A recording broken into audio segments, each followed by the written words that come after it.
Yun! Okay, what's up sa inyo guys? Good morning! Very excited tayo ngayon dahil tatry natin itong bagong drone natin. Itong DJI Neo 2. Nabili ko pala to sa may Drones and Gadgets PH.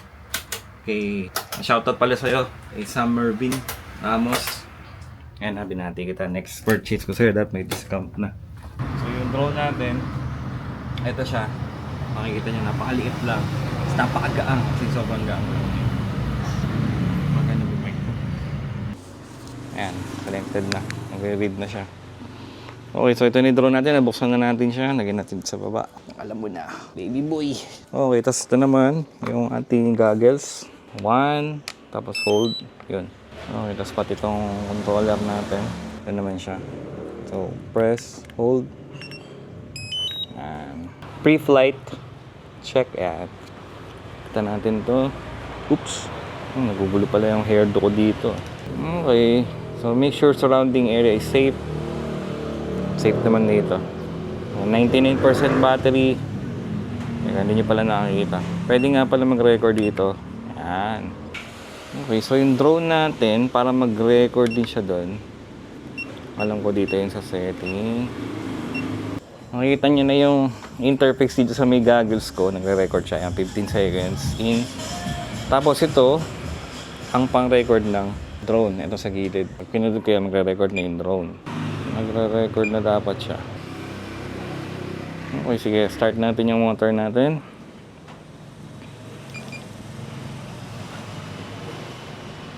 Yun, umikot na siya. Tapos pag hinold ko to, itong kulay orange na to. Yan, pag hinold ko yan, lumipad na siya.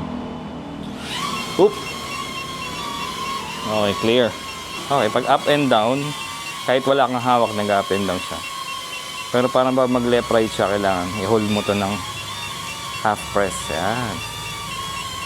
Okay, so para umandar, kailangan mo siyang i-pull mo yung trigger na to.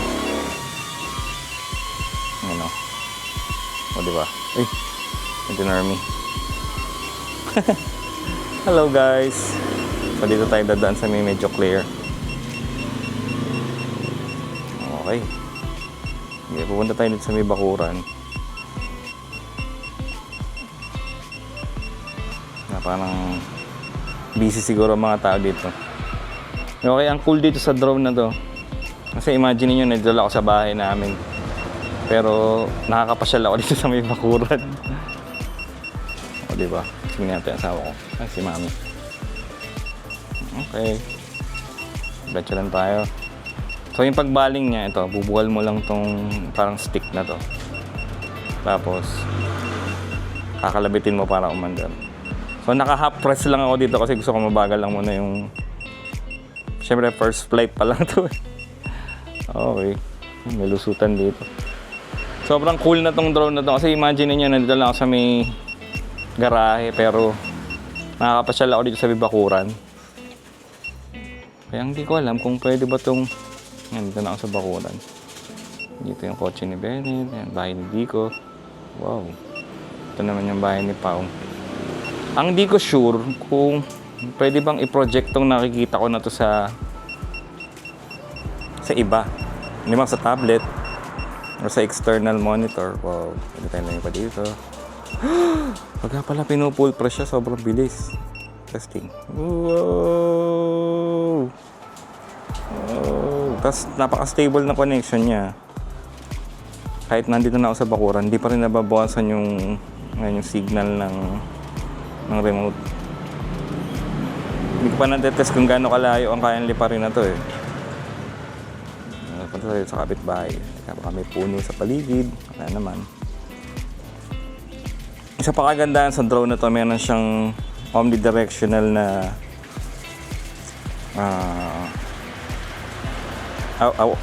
obstacle avoidance. So may puno. So ayun, nasa-sense niya kung merong obstacle na malapit sa kanya. Tapos nakalagay pa nga ako ilang meters sa baba. 1.5 meters sa tama na ako sa sahig. May pusa. Hi! Huwag ko lulundagin ha. Dito lang tayo. Kasi tayo dito baka dambahin tayo ng pusa. Tapos baka may tao. Wala naman. tayo dito sa may garahe.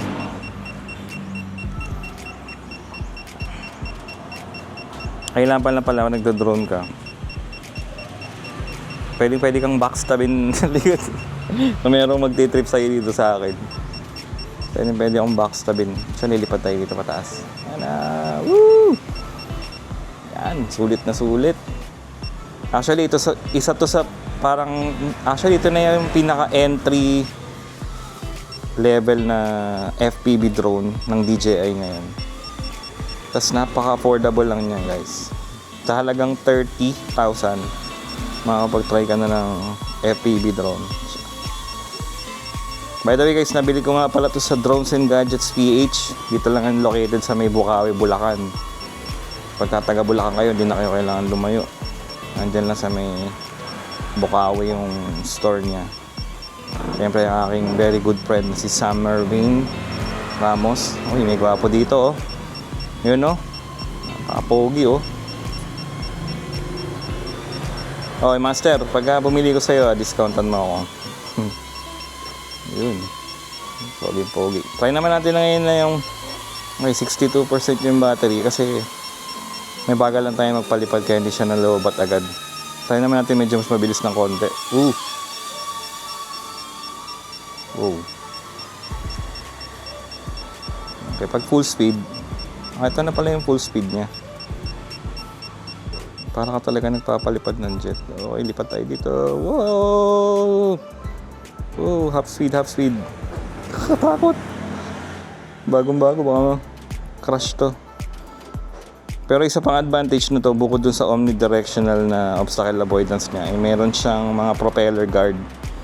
Kaya pag nag-crash, pag hindi naman siguro masyado malakas yung impact niya, hindi naman siguro siya totally madadamage. Masisira. Madadamage, pero hindi totally masisira. Dito na tayo ulit. At pa ba mga control na to? Alam ko pag hinol ko to, naka-pause siya. So kahit anong movement gawin ko dito, pwede para kung may babagoyin akong setting or ano. Aircraft brake ang tawag sa kanya. So pinindol ko to ulit. Yan, back na ulit ako sa controller. 52% pa, meron pa akong 5 minutes 37 seconds ng flight time. Pwede natin lumipad dito sa may medyo makikipot na lugar. Oh, yeah.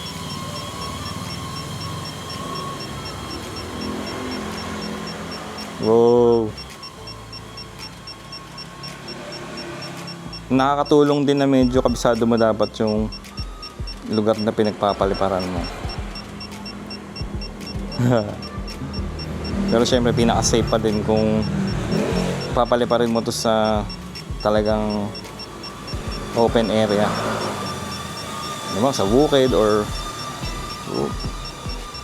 wow, lipad tayo. Pull up.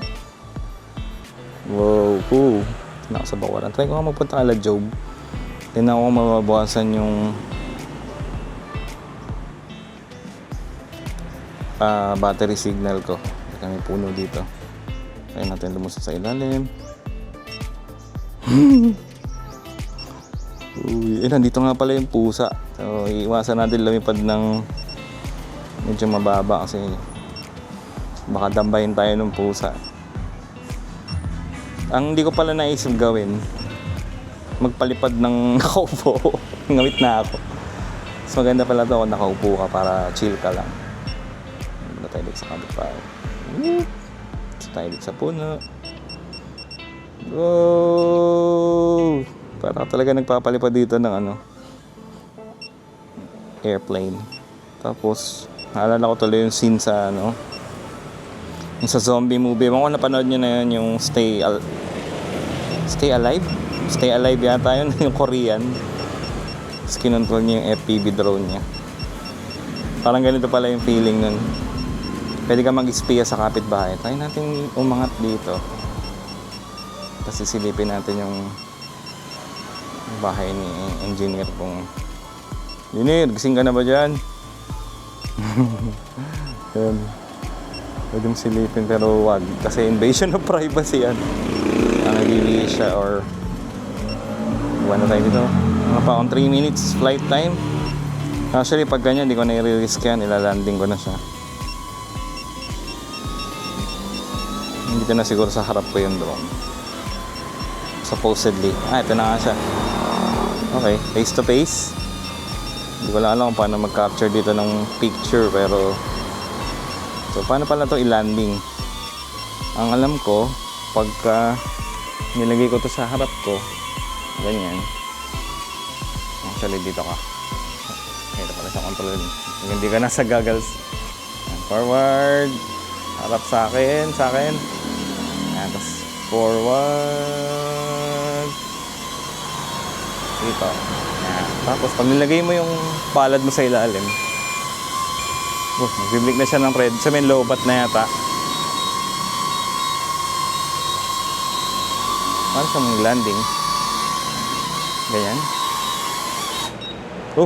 Okay. So manual mo siyang ibababa. Tapos pag na-detect niya yung kamay mo, kusa siya magla-landing. Wow. Medyo pinagpawisan yung kamay. Okay, so yun lang yun. At least na-experience ko na siya. Paano gamitin. Gusto ko lang i-share sa inyo kung paano yung experience pag ganito yung klase ng drone na binili mo. Anyway, by the way, nabili ko lang to for 30,490 pesos sa may Drones and Gadgets PH.